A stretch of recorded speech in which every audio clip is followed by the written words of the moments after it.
ஹரே கிருஷ்ணா.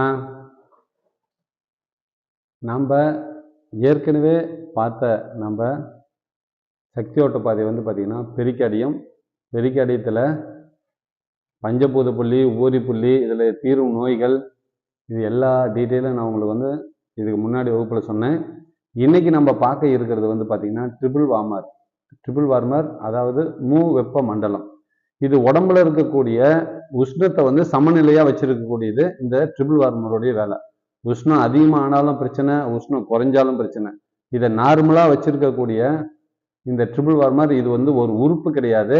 இது உடம்புல செயல்படக்கூடிய ஒரு கண்ணுக்கு தெரியாத ஒரு உறுப்புன்னு சொல்லலாம்.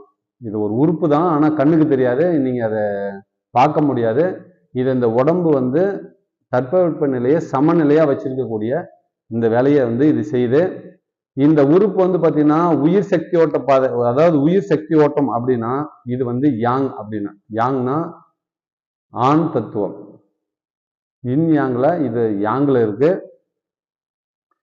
இது வந்து பார்த்தீங்கன்னா இந்த உறுப்பு வந்து எந்த உறுப்பு கூட இணையுது அப்படின்னா பெரிக்காடியம், அதாவது இருதய உறை. அந்த இருதய உறையும் இந்த ட்ரிபிள் வார்மரும் ஒன்றுக்கு ஒன்று இணை உறுப்பு. இது தொடர்பான பூதம். இது எந்த பூதத்துல இருக்குது அப்படின்னா நெருப்பு பூதத்துல இது இருக்கு. நெருப்பு பூதத்துல 4 உறுப்பு இருக்கு. அதுல இந்த ட்ரிபிள் வார்மரும் நெருப்பு உறுப்புல தான் இருக்கு. வெளிப்புற உணர்வு உறுப்பு, இதாவது வந்து ஏதாவது நோய் வந்துச்சு அப்படின்னா வெளிப்படுத்தக்கூடிய உறுப்பு வந்து பார்த்தீங்கன்னா நாக்குல தான் இது வந்து தன்னுடைய சக்தி குறைபாட்டை வந்து வெளிப்படுத்தி காமிக்கும். அதுக்கப்புறம் உயிரோட்டம் அதிகமா உள்ள நேரம், இது வந்து எந்த நேரத்துல தன்னைத்தானே புதுப்பிச்சுக்குது, எப்போ வந்து அது வந்து உயிரோட்டம் அதிகமா இருக்குன்னு பார்த்தீங்கன்னா இரவு 9 to 11, நைட்டு 9 மணிலிருந்து 11 மணி வரலும் இதனுடைய சக்தி ஓட்டம் அதிகமா இருக்கும், தன்னைத்தானே புதுப்பிச்சுக்கும். இந்த உறுப்புல மொத்தம் 23 புள்ளிகள் இருக்கு.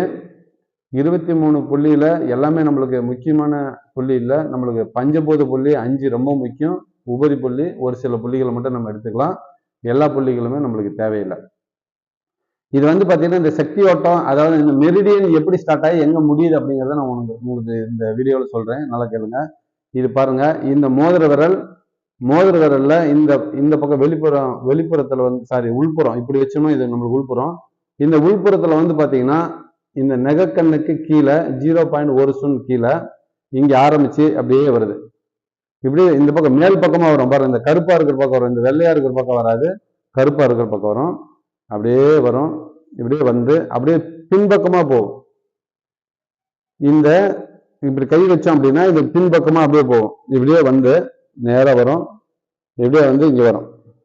இங்க வந்து பாருங்க, இந்த இடத்துல வந்து இந்த காதுக்கு கீழே இருக்கிற இந்த பள்ளத்துல வந்து அப்படியே காதை ஒரு சுத்திட்டு வந்து இந்த இடத்துல ஒரு பள்ளம் இருக்கும். இந்த பள்ளத்துக்கு வந்து மறுபடியும் லைட்டா மேலே போய் அப்படியே வரும். இந்த புருவம் இருக்கு இல்லையா, இந்த புருவத்தினுடைய முடிவு இந்த இடத்துல வந்து இது 23வது புள்ளி இங்க முடியுது. ஒன்றில் இங்க ஆரம்பிச்சு 23வது புள்ளி இந்த இடத்துல முடியுது. இந்த மெரிடியனை நம்ம ஒன்றும் கண்டிப்பா தெரிஞ்சு வச்சுக்கணும், எந்த வழியா போகுது அப்படின்னு. இது சக்தி ஓட்ட பாதை வந்து அதுக்கு தகுந்த மாதிரி நம்ம நீதியில் கொடுக்கணும். இதை நீங்க நோட் பண்ணி வைங்க, இது ரொம்ப முக்கியம். நான் ஒவ்வொரு தடவை சொல்லதும் உங்களுக்கு வந்து ரொம்ப முக்கியமான விஷயங்கள் தான். நீங்க வந்து எழுதி வச்சுங்க. கண்டிப்பா இதை திரும்ப நீங்க எடுத்து பாருங்க. உங்களுக்கு உண்மையிலேயே அக்குபஞ்சர் நீங்க கற்றுக்கலாம். ஹரே கிருஷ்ணா.